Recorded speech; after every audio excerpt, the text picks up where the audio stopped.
સરકારે આ રીતે કંઈ કર્મચારી અમારા બધા આ વખતે અડગ જ છે.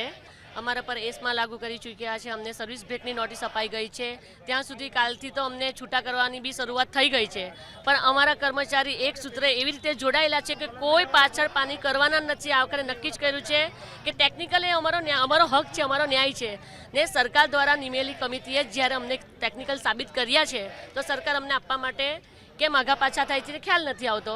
પણ અમે એ લઈ આવ્યા વિના આ વખતે ગાંધીનગર કર્મચારી, અમારા કોઈ બી કર્મચારી ગાંધીનગર આ વખત છોડવાના નથી. અમારી એક મજબૂરી છે કે 3 હડતાલ કરવા છતાં સરકારશ્રી દ્વારા વારંવાર અમને લોલીપોપ આપવામાં આવે છે, અમને બાંહેધરી આપવામાં આવે છે અને પાછળથી સરકાર જ્યારે જીઆર ઠરાવ કરવાની વાત આવે ત્યારે અમને જીઆર ઠરાવ કરી આપતા નથી. બરાબર, આ તમે ટેકનિકલની વાત કરી તો 6/3/2024ના રોજ સરકારશ્રીએ કમિટી રચેલી એ જ કમિટીનો અહેવાલ છે.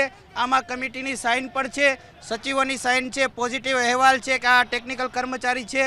તેમ છતાંય સરકારે દ્વારા જે બનાવેલી કમિટી એ પણ હવે સરકારને માન્ય નથી. દેર આયે દુરસ્ત આયે. અમોને પૂર્ણ ગુજરાત સરકાર પર અમને વિશ્વાસ છે, સંવેદન સરકાર પર, કે માનનીય ગુજરાત રાજ્યના મુખ્યમંત્રી શ્રી ભૂપેન્દ્રભાઈ પટેલ આજે કેબિનેટની બેઠક કરી રહ્યા છે.